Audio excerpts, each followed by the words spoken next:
Bahrain will become the first ever closed-door Grand Prix next weekend, with the kingdom deciding against holding a mass gathering, given the continued spread of COVID-19.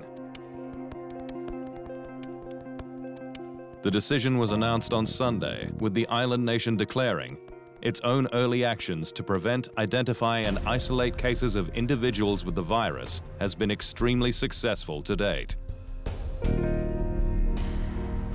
As a result, the organizers stated that bringing together fans from across the globe would not be the right thing to do, forcing the Grand Prix to be participant only, the first of its kind in F1 history. Bahrain could be the first of many races this year to take the closed-door approach, with the world continuing to reel from the spread of COVID-19, which has been declared a global health emergency by the World Health Organization and claimed almost 3,500 lives. The FIA has since set up a new crisis cell that will convene every second day to monitor changes, an important step with Italy on lockdown, and people permitted to travel only for work or family emergencies, which could yet affect Ferrari in Maranello, AlphaTauri in Faenza, and F1 tire supplier Pirelli, which is based in Milan. F1's governing body, the FIA, has revealed that it had suspicions about the legality of Ferrari's 2019 power unit, but had to opt for settlement to avoid the negative consequences of a lengthy litigation, given it couldn't build a conclusive case against the Italian marque with unequivocal evidence described as a material impossibility. The Scuderia came back from F1's summer break last year with a bang, securing wins in Belgium, Italy, and Singapore. But its power unit was the talk of the paddock, with rival teams suspecting it was sidestepping fuel flow sensor restrictions. The FIA issued a technical directive ahead of the US Grand Prix to close loopholes, but its subsequent investigation led only to a private settlement, one that angered the 7 non-Ferrari teams, who issued a statement pushing for full disclosure via the courts if needed. But the FIA has since defended the type of resolution it used. This type of agreement is a legal tool recognized as an essential component of any disciplinary system and is used by many public authorities and other sport federations in the handling of disputes, the FIA statement said.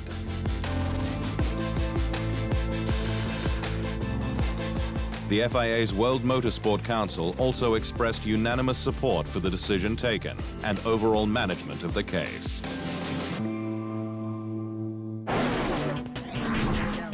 Staying with Ferrari, and the prancing horse has not ruled out using team orders this year to manage its drivers and maximize the results on track, as long as it's a clear situation. Last year saw multiple clashes between its 4-time F1 world champion Sebastian Vettel and young gun Charles Leclerc, with Brazil the low point, where they both retired after crashing into each other. Scuderia team boss Mattia Binotto says they'll start the season on equal footing, though, until things change. I think it's right that they are on the same level to start the 2020 season. I think they know as well that the team has the first priority, so team orders may still be there, he said.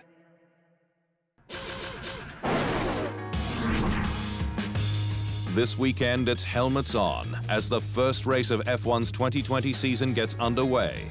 But at the 11th hour, the FIA's World Motorsport Council has given the drivers more freedom with design, allowing unlimited changes throughout the year.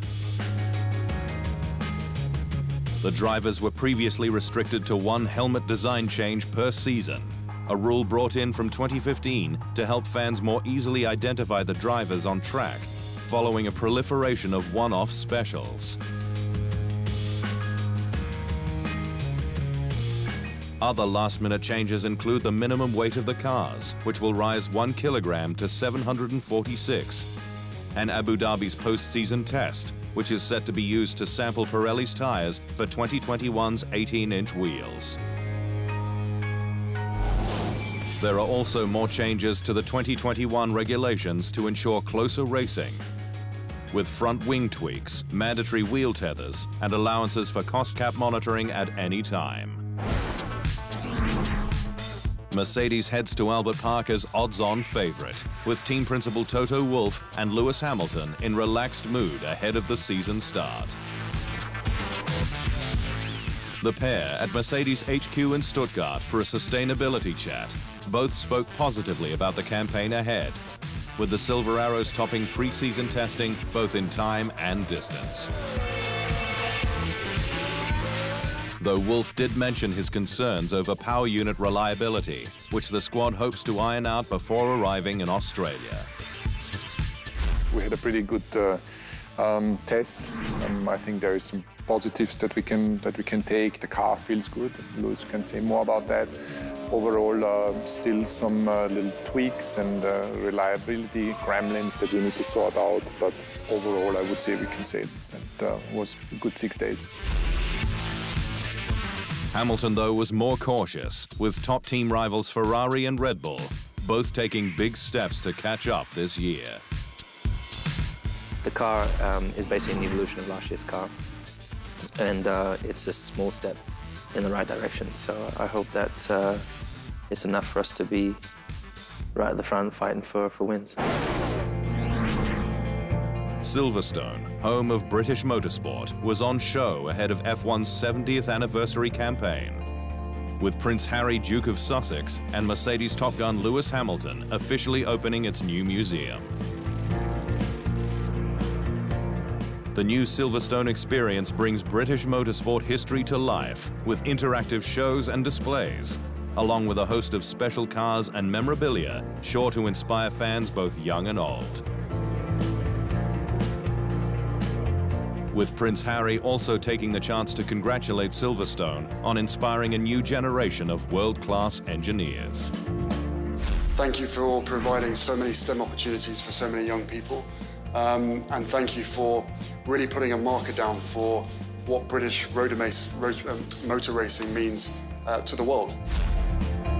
Prince Harry, who attended Silverstone as part of his final commitments with the royal family, tried his hand at an F1 pit stop challenge, beating Hamilton, who hailed the power of his home race. It is such an honor always to come to Silverstone and see the heritage and to be a part of it. You know, it's been, God, this is my 14th season this year, and every year we come here. Honestly, I get to travel around the world. There's 21 Grand Prix, 21 countries we go to, and there is no place like the Silverstone Grand Prix. Miami has taken another step closer to hosting a second US Grand Prix from 2021, after an attempt failed last month to force through legislation that would require race organizers to seek local government approval.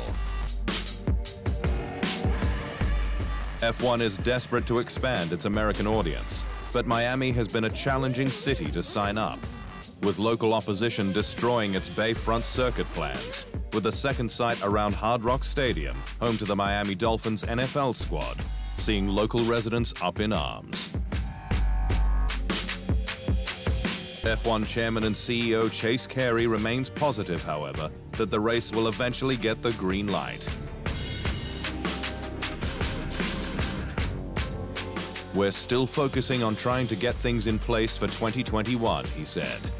Obviously, time gets shorter, but we are actively working on it and engaged with it, and I think making good headway.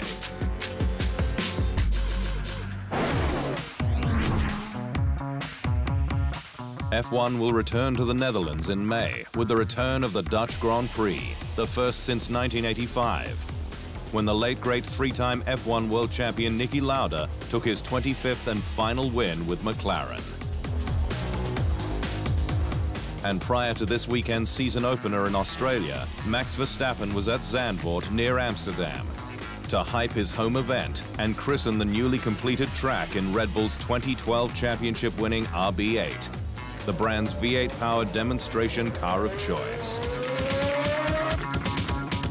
Zandvoort has been recently remodeled for modern F1, with some of its corners widened to promote overtaking, along with new banked sections that Verstappen says can be taken in different ways.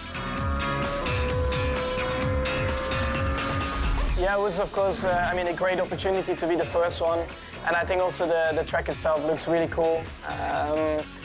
Especially turn 3, I think the banking is amazing. You can do a lot of different lines there, and then the last corner as well. Like you go through it, the steering wheel gets really heavy. Verstappen arrives in Australia with a promising RB16, set for better race starts, with the team reinstalling Brazilian Sergio Seche Camara as reserve driver. I feel good. I think we have done a lot in testing. We really discovered and learned a lot about the car. Of course, we still want to learn more. So yeah, looking forward to Melbourne. I hope we can start positively, and I hope we are quick as well.